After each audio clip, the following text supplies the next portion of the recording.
Why did you just let Donald Trump and the United States bomb your country on Christmas Day? The United States government did not bomb our country. The decision by the U.S. government was anchored on the intelligence sharing between Nigeria and the United States and the agreement on the operation. So Donald Trump just didn't bomb Nigeria at his own whim? No. The U.S. Secretary of State, Marco Rubio, called our own Foreign Affairs Minister when the decision was made that that was the time to strike, and the Foreign Affairs Minister got in touch with the President. So this was a joint operation, you're saying? Yes, it was a joint operation. On the Nigerian... What I don't understand is, how can it be a joint operation? Yeah. Donald Trump says that there is a genocide going on against Christians carried out by Muslims with your government turning a blind eye. And You've called that narrative a hoax. Mm-hmm. You said it creates discord in Nigeria. Right. So when Donald Trump says he's bombing Nigeria to protect Christians from a genocide, is he lying? We both disagree as to whether the so-called genocide in Nigeria was against Christians. We believe that it is a targeted killing by insurgents, Boko Haram bandits, and all of these criminal elements against the people of Nigeria, Christians, Muslims, and those who have not identified with any religion. Donald Trump believed it is Christians. We now felt, rather than arguing about whether it is against Christians or not, there is one area we both agree, that we have a joint interest in the fight against terrorism. But you're fine with the fact that his motivation is something you disagree with. You think it's a hoax. Yes, because... So when Donald Trump says there is a genocide against Christians in Nigeria, is he telling the truth? It is a half-truth, in the sense that yes, Christians have been affected, but the whole truth is that both Christians, Muslims, and those who have not identified. I said the narrative of Christian genocide was a hoax. Pushing it. That's his opinion. Everybody is entitled to it. Is he right or wrong? We believe there is a targeted killing of all Nigerians. Evidence has shown. And that is where we are focused on fighting terrorism. So let's talk about the terrorism. Right. Trump claimed he targeted, quote, ISIS terrorist scum. Right. And every camp got decimated. Mm-hmm. But a lot of investigative reporting on the ground shows that few, if any, combatants were killed. Some bombs landed in empty fields. A local leader in one of the districts said, the same militants we knew are still there, loitering around our communities. No, there were killings of terrorists. That's not what local leaders So I can call local television that testified. Arise News did, Channels Television did. Okay. So there was the killing of terrorists. Well, you're not on the ground, with respect. No, I didn't. Al-Haji Bunu, who's a traditional ruler in the district, says, we saw no dead bodies, even where the bombs fell. Those are his words. No, because the bomb didn't fall in the town. It was at the camp, that enclave, where they gathered. Are you okay with having the Americans bomb Nigerian people's homes? I'm not aware of that one. You're not aware of Morenike Saka, who said, I began to scream for help. I had to crawl my way out of the room. The missile tore through her apartment building, according to the Washington Post. How about Musa Soliu? I was in my room. I was buried under the ruins. I don't know how to restart my life. My belongings are destroyed. Houses were not destroyed. Are you telling us that Nigerian citizens are lying about being bombed by the US? I am saying that the military operation that was conducted on that day was targeted as terrorists, and we hit them. You have a history of not hitting terrorists and hitting civilians. You know that, right? Your country. I'm not aware. Oh, well, on December 21st, the Nigerian Air Force said that they handed over compensation to people who were hit in an accidental airstrike on Christmas Day 2024. Do you just bomb every Christmas? When and when? Christmas Day 2024 and Christmas Day 2025. I dispute that fact. We'll take it up with the Nigerian Air Force. Let me ask you this. Since President Tinubu came to office in 2023, the situation has worsened in your country. You have a mixture of militant groups, you have bandits, you have clashes between herders and farmers. We also have Nigeria is now... incursion of foreign interest in Nigeria. Nigeria is now the 5th deadliest country in the world. Are you proud of that record? I acknowledge the fact that we have insecurity in Nigeria. And until the hoax narrative of the Christian genocide, then we began to see back-to-back attack in Nigeria we had for the first 2 years of the president's administration, a substantial peace in Nigeria. Actually, the number of deaths went up on the president's watch. After this incident of a Christian genocide. And by the way, when did that begin? There is no country of the world today that is free from insecurity. No, there I are agree. parts of London you can't go in the evening. We're not bombing London to root out militant training camps. But you have had so many of the bombing on behalf of the United Kingdom by the United States. Since you're making rather spurious comparisons. No, the context 11,000 people were killed in conflict in Nigeria in 2025. That is up from 8,700 in 2023. That is a 26% increase in the number of Nigerians killed since your party and your president came to office. That's a pretty awful record. It's awful. And we're fighting hard day and night. That's one of the reasons why the president traveled to Turkey, where we had bilateral agreement to deal with insecurity. That's why we're cooperating with the United States of America. That's why we're cooperating with any country of the world. The reason is because since the 9/11, terrorism is a global phenomenon. Agreed. And so every country is involved in it. But it's getting worse in Nigeria, that's the problem. I can't say it is getting worse. You just agreed with me when I gave you the numbers. No, I said 8,700 killed in 2023, right. 11,000 killed in 2025. That's right. getting worse. How many people were killed in the United States last year? In conflict-related violence, probably. So this is not a conflict. This is an act of terrorism. Okay. So how many people were killed in the United States in terrorism? Excuse me, sir. It wasn't 11,000. This is part of what Donald Trump many years ago in his first time classified the Western media as what? Fake news. The reason is because context matter. This is not Western media. You right? are well aware. This is not Western media. Yes, I understand. But this is the armed conflict location and event data. ACLED, the most respected group that counts conflict-related violence around the world. Let me ask you, where there is a terrorist attack, I could also give you another source. Conflict? I mean, National Human Rights Commission. This is a Nigerian group. 2,266 people were killed by bandits or insurgents in the first half of 2025. That's more than were killed in all of 2024. You are failing. Amnesty International says you are failing at security. The numbers don't lie. It's unfortunate, and as a government, and it's getting worse. We're working day and night and it's to getting deal with worse. That situation. I don't agree to the fact that it's getting worse. How can it not get worse if more people die in 1 year than the previous year? Context matters. What's the context? The context is not getting worse. What? Yes. The context is not getting worse. The context is that it is not getting worse because you see, this is a water, right? Okay. If you have the water half, you could say half glass filled or half empty. Yeah. Isn't it right? Yeah. So the Western media always see Nigeria, Africa, and some of the activities in Africa as half empty. Excuse me. But we see it as half full because when we look at it, and when I say context matter, before the president took the oath of office, we knew the situation in Nigeria. And you made it worse. When he made the decision to take bold step to put Nigeria in better trajectory, we were well aware of the fact that it was going to incense lots of people.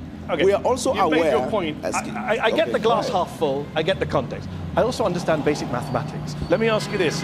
President Tinubu only declared a national emergency in November of 2025, brought in a raft of policy changes after Trump declared your country to be a country of particular concern for failing to deal with the threat of Christians. Does your government only spring into action when it is internationally shamed into doing so? Unfortunately for you, 6 months before that, we arrested the leaders of La Kurawa and Boko Haram. Some months before that, we killed a certain number of terrorists that the U.S. government, State Department, commended Nigeria.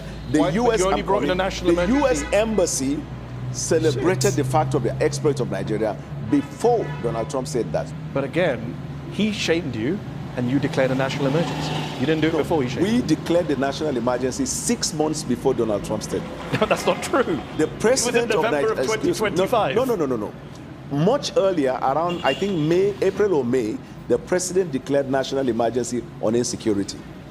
But the actual national emergency was in November. How can it be actual? People can look this up. Let's talk about kidnappings. The world remembers Chibok in 2014, when 276 schoolgirls were taken by the militant group Boko Haram. Very little has changed, unfortunately, in Nigeria. Just last November, 250 students and staff were kidnapped from St. Mary's Catholic School in Niger State. 2 years into Tinubu's presidency, Nigerian research firm SBM Intelligence said, and I quote, Nigeria's kidnap for ransom crisis has consolidated into a structured, profit-seeking industry. That's embarrassing for your country that you have a kidnapping industry. I agree with the fact that the insecurity associated with kidnapping has now become a crisis economy. But much more than that, I know of our government's effort in dealing with that insecurity. If you have a little understanding of the nature and the boundary and the geographical measurement of Nigeria and the tendency for insecurity to come in, then you will understand that we're fighting a hydra-headed insecurity situation. With respect to the kidnapping of children, the government has taken measures already. We've introduced what we call Save the School, where students and schools that are in remote places where there is no security are brought back into state capital where they get the education that they need. But Nigerian people don't believe you. 2 out of 3 Nigerians say that security... Where did you get that information? Africa Barometer, May of 2024, 2 out of 3 Nigerians say security agencies are handling the abduction of Nigerians fairly badly or very badly. 1 in 3 Nigerians say they personally know someone who's been kidnapped. These are stunning statistics. Amnesty, Human Rights Watch have lined up to say that you have allowed impunity to flourish, you have failed to apply lessons from previous attacks, damning indictments of your security According to you, that's not what they said. That's not what Amnesty said? Yes. Amnesty... I've literally got the quote right here. Quote it. The authorities' failure has allowed impunity to flourish and the killings to spread to many parts of the country. Source. Amnesty International, February 8th, 2026.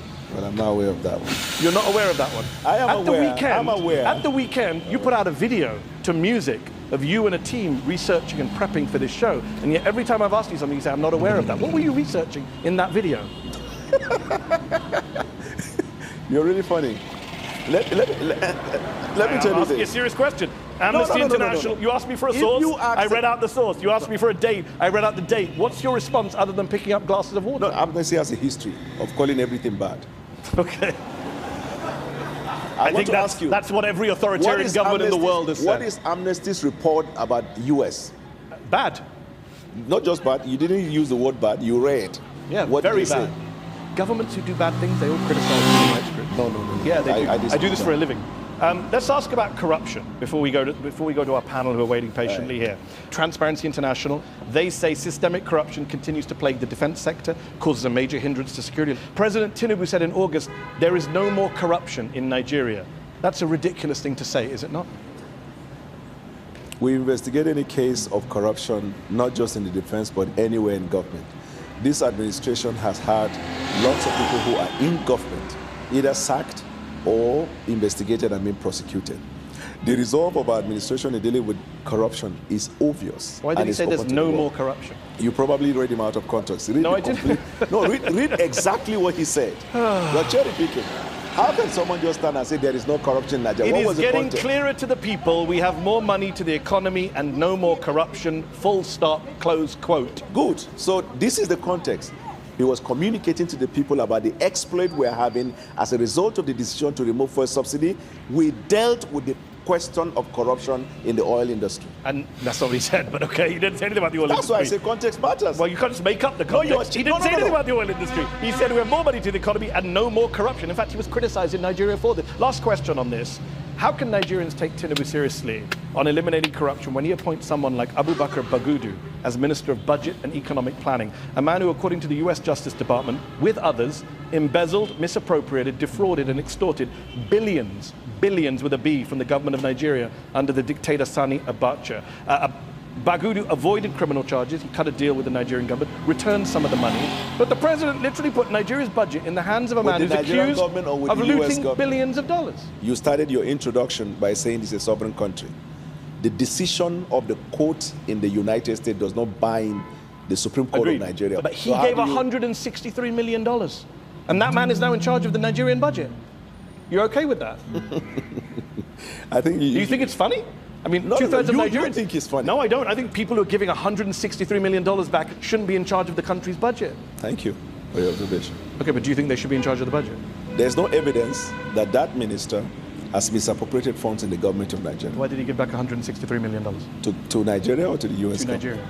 Why did the US government give him $100 million? Settlements. That's what you do in settlements. Okay. Why was he settling? Yeah, okay. So you're comfortable with a guy who is accused by the US Justice Department of embezzling with the Sani Abacha regime billions of dollars being in charge of the budget? Are you okay with a president of one of the countries in the world who was convicted by the courts in that land and the person is still governing the country? Who are you referring to? No, I'm just asking. But which country? Okay, are you also okay?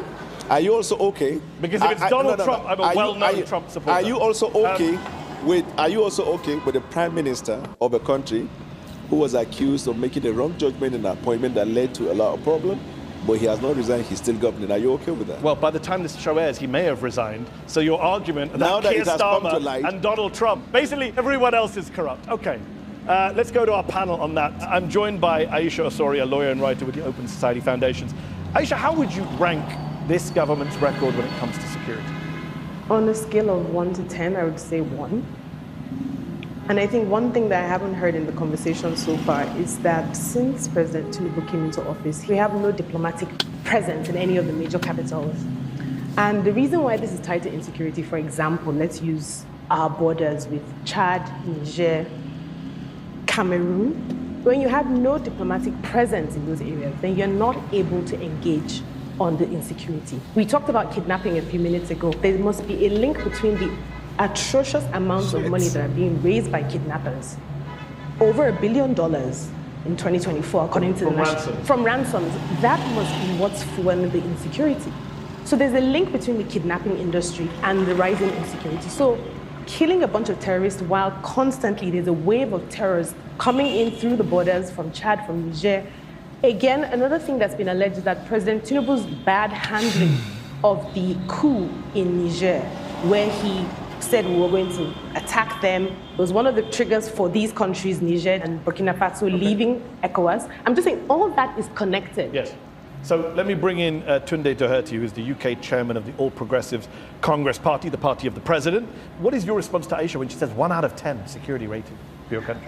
Definitely, what Aisha is saying, well, does not really have bearing. We have the diplomat that does fulfill the policies of government. And in terms of the security situation we're talking about in Nigeria, it's not today's thing.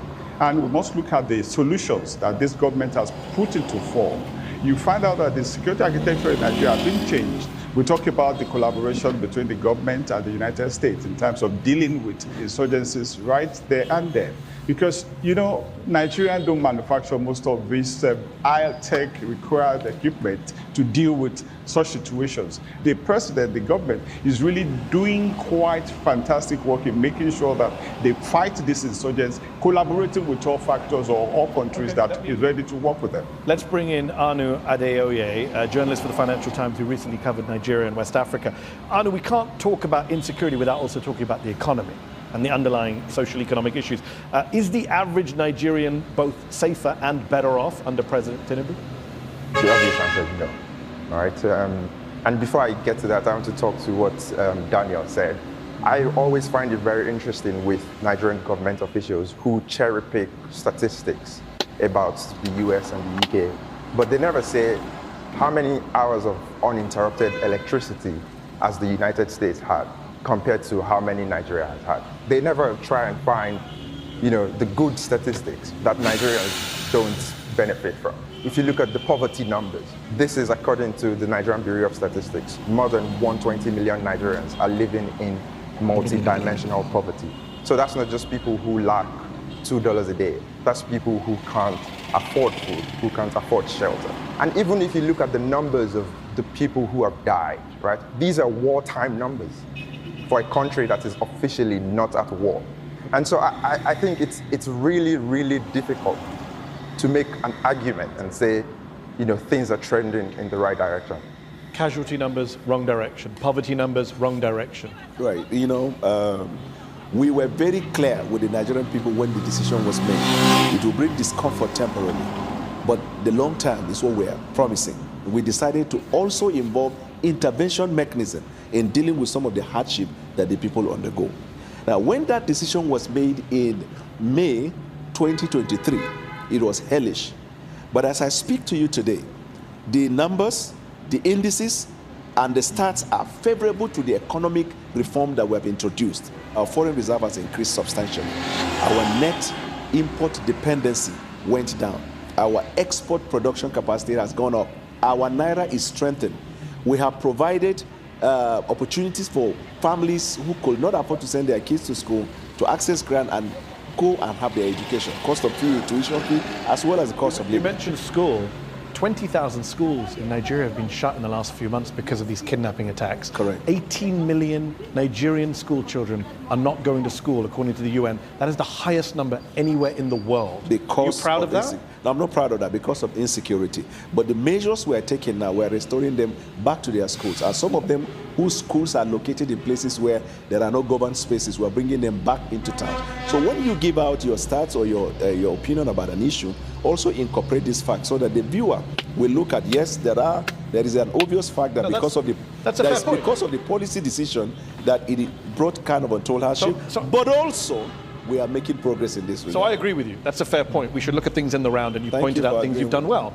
But then you need to do the same thing. Do you accept then that the poverty numbers are going in the wrong direction? Yeah, sure. It's like that's the crucial one for a lot of Nigerians. No, but numbers don't lie. 141 million people in 2026 are going to be living in poverty in Nigeria. 62% of the population. Then I explain to you why. Context matters. I agree context matters. It's a failure. What you did produced 62% in poverty. So the IMF, the World Bank, and the Brentwood they have applauded the reform decision we took. Now, tell me one country of the world that will introduce that kind of reform, and there won't be consequential effect in terms of action. Even in the United Kingdom, as we speak, there is a cost of living crisis. Are you aware? No, I'm not aware of that. Let me bring Anu back in from the FT. Is that a fair point that Daniel makes, that the IMF, the World Bank are praising what we're doing and actions have consequences? Yeah, look, I think ultimately those reforms had to happen, right? There was chronic mismanagement of the central bank. The government before the Tinubu government was an APC government, so it's the same party. So, you know, there's only so much blame they can pass around. Yes. This fuel subsidy, you had to do something. It was riddled with corruption. But then the other part of that argument is doing those reforms should not be the end goal. It should only be the starting point.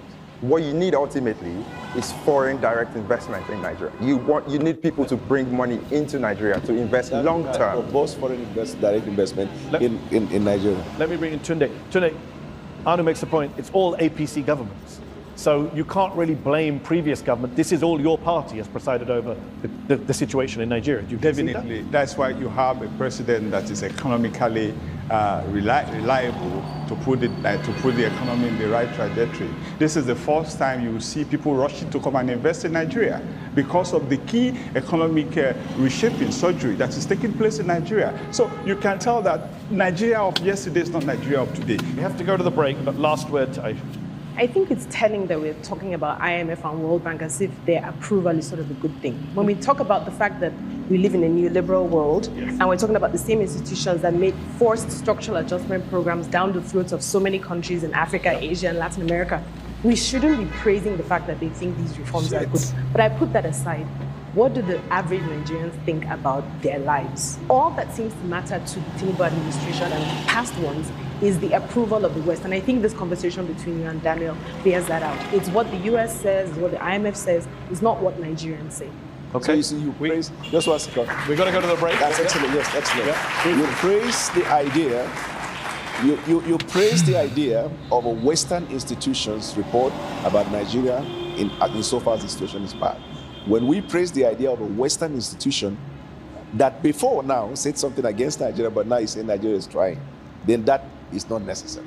Well, I think Amnesty International is a human rights group and the IMF is a neoliberal institution. And they're all Western institutions. All right, well, we're all cherry picking apparently. Let's go to the break. In part 2 of Head to Head, we will talk about President Tinubu, his wealth, his leadership style, and what it means for democracy with Daniel Bwala. Don't go away.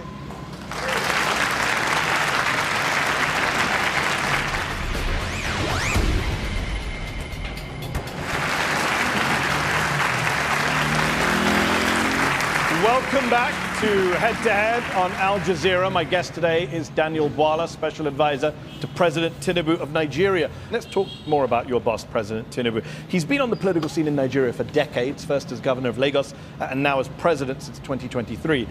He's a very rich man in a very impoverished country, and there's a lot of mystery as to where he got his wealth, estimated to be in the billions of dollars. Right. What do you say to people who highlight allegations against him of, quote, massive corruption and misappropriation of funds? That's their opinion.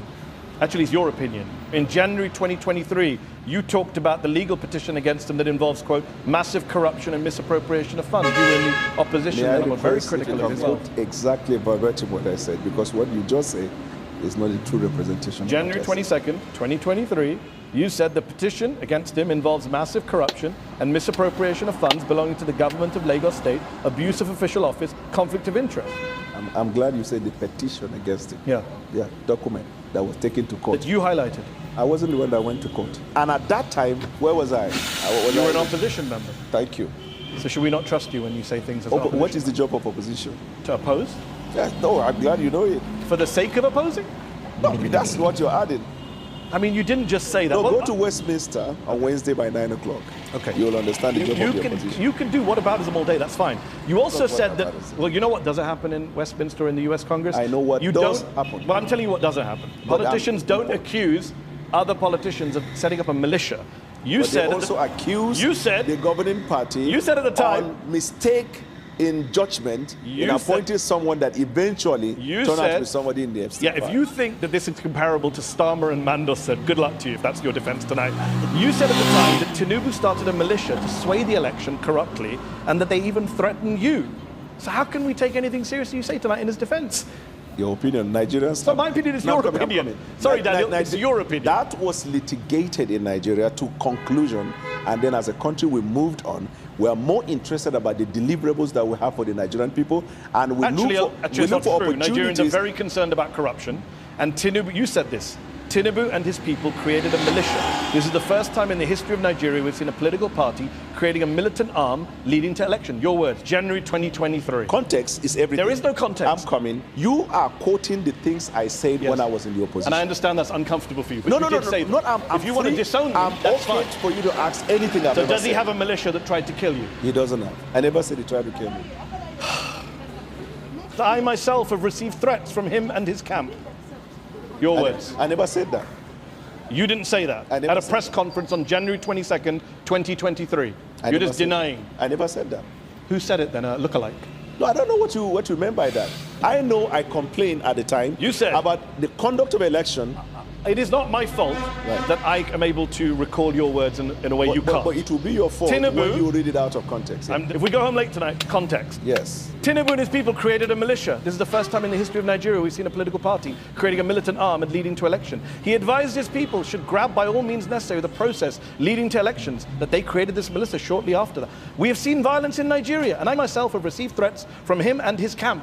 Tinubu never created a militia. Tinubu is one of the foremost politicians in Nigerian history. Tinubu and his people created a militia. Who said those words, Daniel?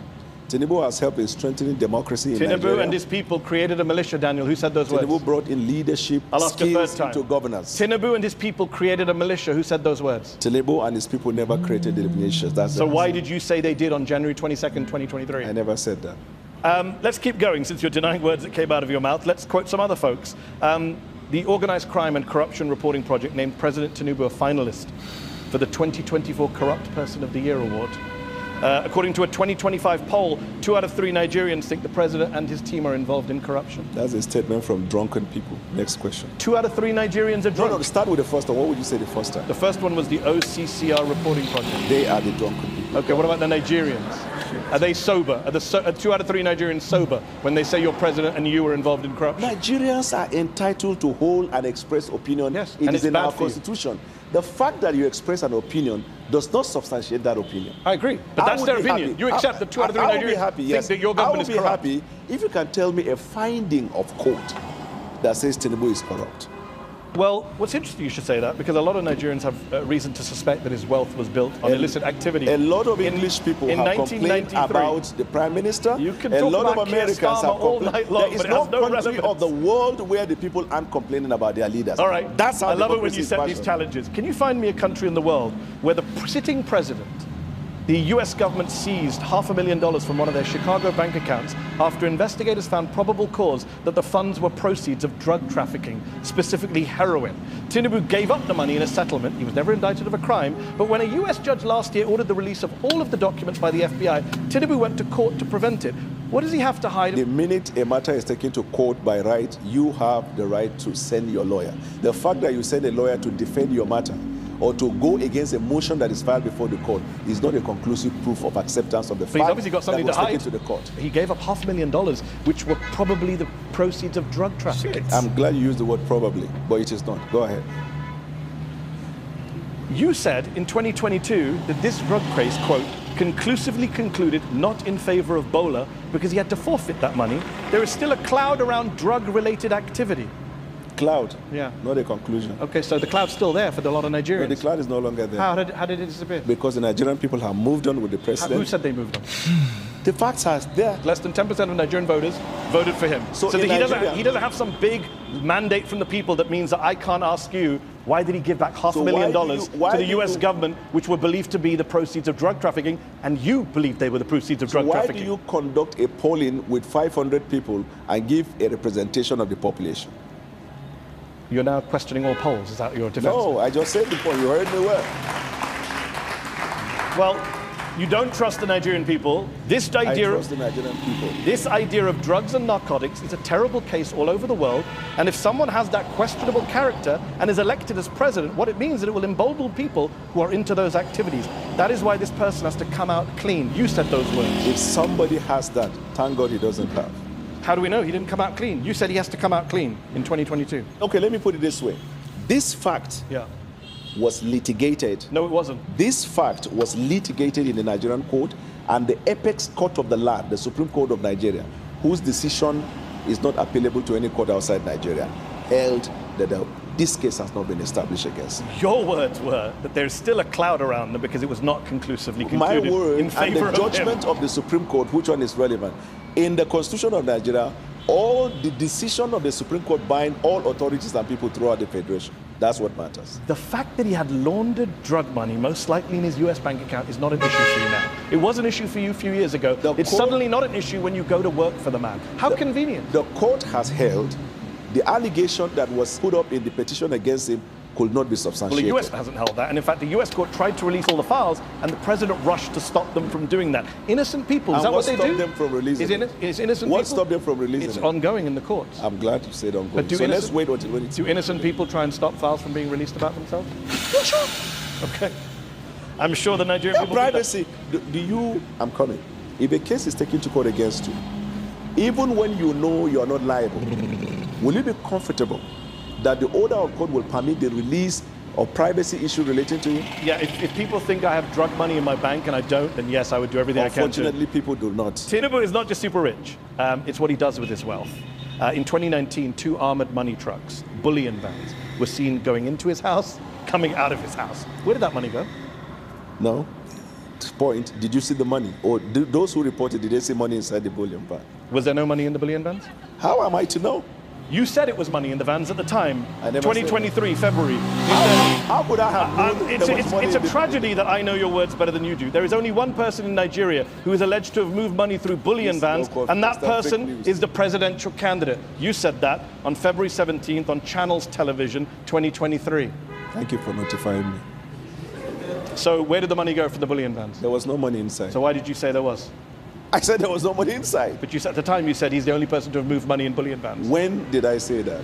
What was the event in Nigeria? Oh, so you were lying because it was an election campaign? No, I never said I'm lying. I said, how can you prove that just because a bullion van goes into a person's house and comes out that there is money inside? Maybe because people said it was vote buying by Tinubu. Tinubu himself said, I gave money to the people. You know he said that? Yes, I also give money to people When you give money to myself. people, people would say that's vote buying. Politicians, rich politicians give No, he people doesn't money. give money to people on election day, but he helps people. But people at the time said it was vote buying. Do you agree with Who that? are the people? You said, No, I never said that. ostensibly, I can't believe you still keep walking into this. You said it was done ostensibly for vote buying. Do you agree with Daniel Bwala or not? Please don't lift up a glass of water.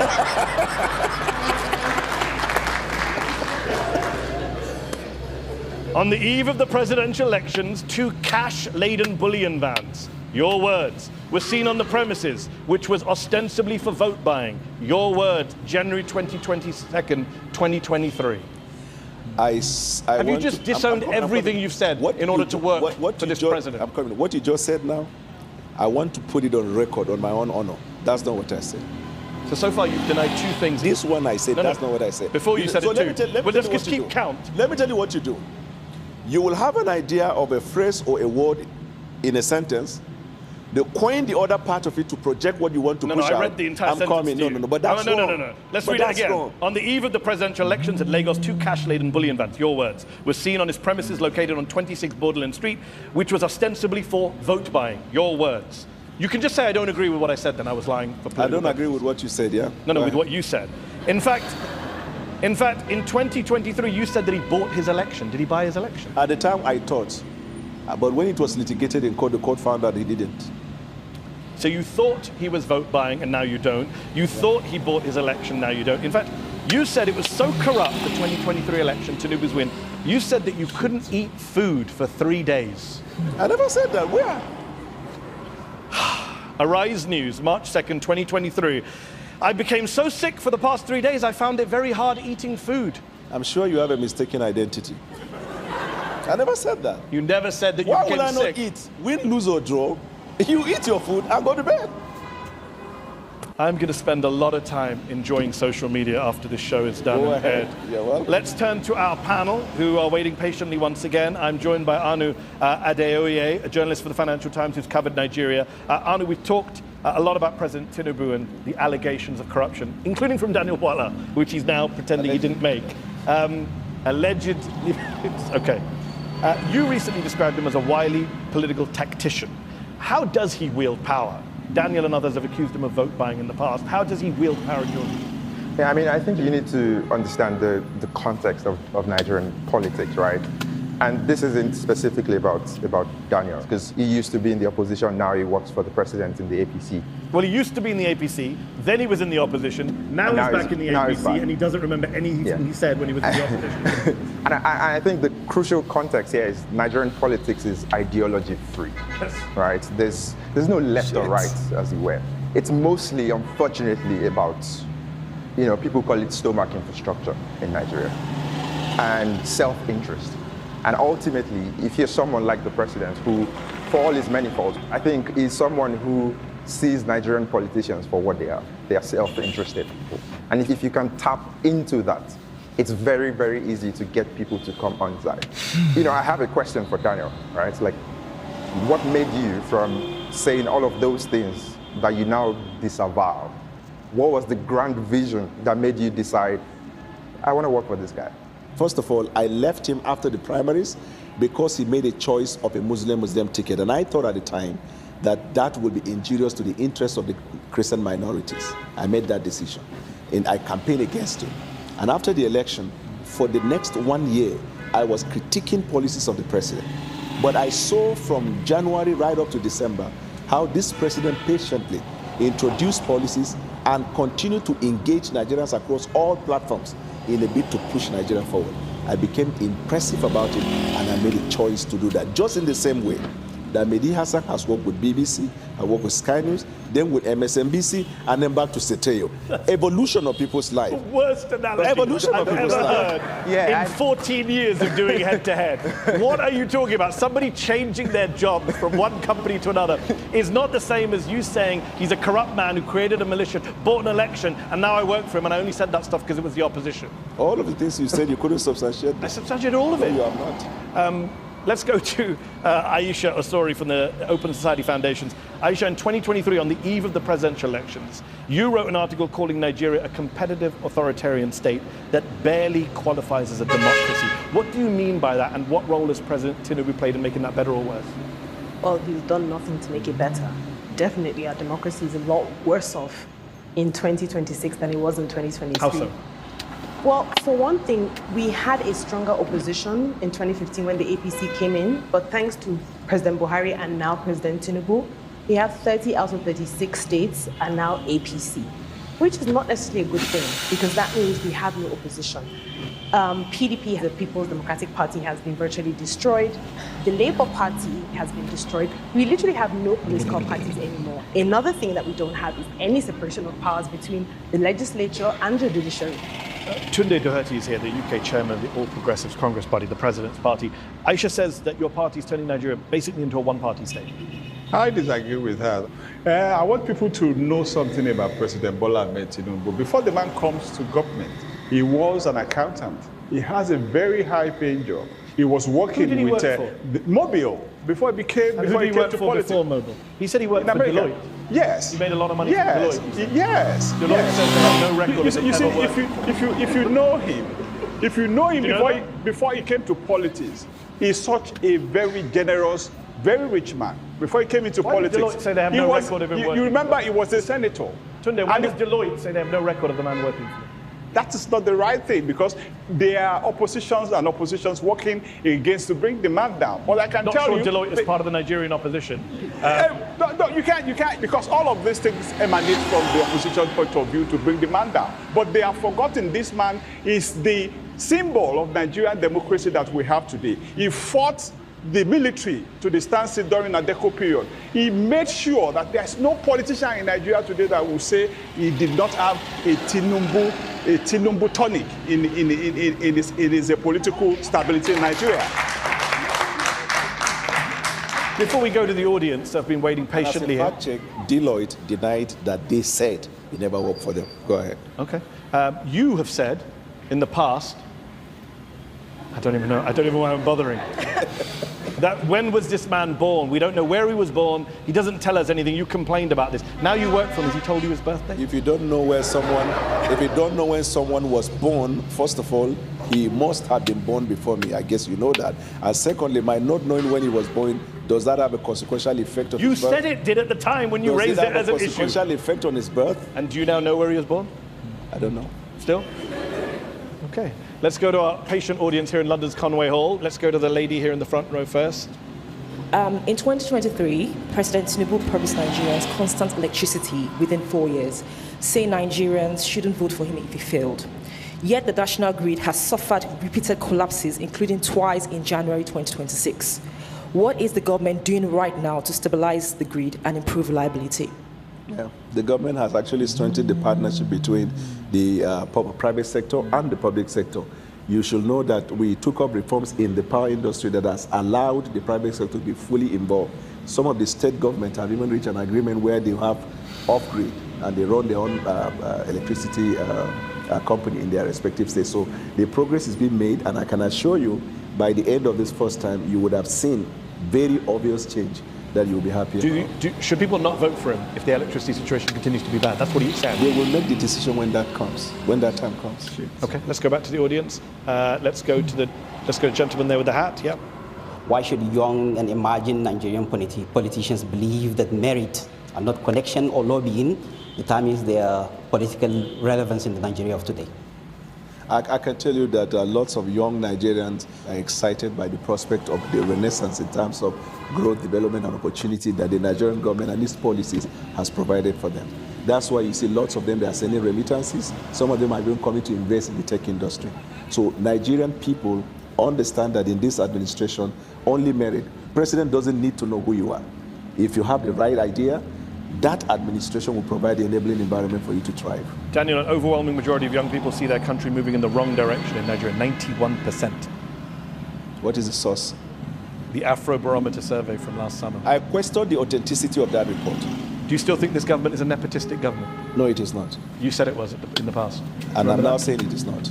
Okay, let's go back to the audience. Yes, woman in the third row there, yes? I was delighted to hear that you said that you have rid the oil industry of corruption. Given that fact, why is it that you allowed the oil companies, oil majors who've been working in the Niger Delta for the last 70 years to exit without dealing with the corruption, pollution problem that has riddled the lives of Niger Deltans who are paying the cost, but without the companies being made to foot the bill? Yeah, so all the foreign oil companies that invested in Nigeria, they did so based on the agreement they have with the government. When this government came on board, we introduced reforms, including in the energy sector. Some of the companies who felt they couldn't bear, because most of the investigation found out, most of them were just rent seekers over the years in successive government. And so we decided that you have to play by the book. And they were not comfortable, they left. You don't have control over their decision. But in the same vein, shortly after that, you see lots of foreign companies that are coming to Nigeria to invest. Okay, let's go back to the audience. Let's go to, yes, gentleman there with the jumper there, yes. The current chair of the Independent National Electoral Commission, Professor H0pel made some disparaging and stereotypical remarks about the H0pel and people of northern Nigeria, specifically the Muslims. Do you think he is morally justified to continue occupying such a sensitive position, given the kind of remarks he made? My apologies to you for if such a statement was made to any group at all in Nigeria. It is not acceptable. This government promotes tolerance amongst Nigerians. We also understand the need for the president and the federal government to avoid interfering on institutions of government. I will be happy to follow up with this point you raised, if at all such a thing happened. All right, I'm going to go to the lady at the back, yeah. You've been on different sides of the political spectrum over the years. How do you personally decide when to change your position? And how should the public make sense of that without us losing trust in you? Yeah, politics is dynamic. it is anchored on both national interest and personal interest. And when you make a decision at any given time, there must be a factor, what led to your decision. And in this case, I told you, I made the decision to leave the president because of the Muslim ticket. And after the election, we now go into governance. I see the president introducing reforms that were necessary for the growth of Nigeria. I made a U-turn to support him. I think that is the basic component of a human being, your ability to decide otherwise if you feel the facts are there. Facts can change opinion. And in this case, facts change my opinion. Isn't he running on a Muslim ticket next year? Whatever he decides, I will trust his judgment, because after he made the decision, we do not see as evidence the maltreatment or disenfranchisement of the Christian minority. Okay, let's take a last question. Gentleman in the second row, you've been waiting a while. I wanted to ask about vigilantes, because if we look at rural communities across the country, often they are the main security providers. So how exactly is your administration working with them to enhance community protection in rural communities while minimizing abuses of power? The president has encouraged the governments to continue to participate with law enforcement in their state, so for training, for intelligence gathering, and in some limited cases for them to form a community vanguard. Most of these states where you see these skirmishes or problem in the past, those ones have stopped. What we are now seeing as insecurity is insurgency, terrorism, and Boko Haram. And once it is a terrorist activity in any country, just like in NATO, they say attack on one is attack on all. When it becomes terrorism, then it is the responsibility of the entire nations of the world to fight that and not to be doing blame fixing. Last question from me, Daniel. I know you don't trust any polls, but most Nigerians, I think, would agree. The ones that are in your favor, of course. But most polls show that Nigerians are very unhappy with politics, with the government, with the establishment. They're very unhappy about corruption. President Tinubu campaigned under the slogan, "It's my turn," which many critics would say is symbolic of the Nigerian establishment, that people just hand out jobs between themselves. You said in 2022 that Tinubu made the presidency about himself when, quote, "it's not about the people." Can we end the show in agreement that what's happening in Nigeria right now is not about the people? After he won the election, he made it clear by his conduct, action, and executive act that it is about the interests of the Nigerian people. But he ran on, "it's my turn." Should really run that? He actually did not run. It was a statement he made before the primaries. Your facts are not correct. You criticized him for it, Daniel. Yes, and I changed my mind.